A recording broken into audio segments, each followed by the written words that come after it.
We are part of nature, and we destroy nature, we undermine our very own health and security and the wonder of living in this world.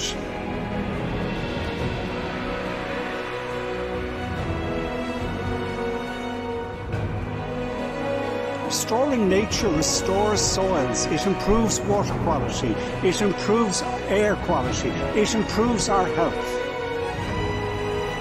And it is adopted.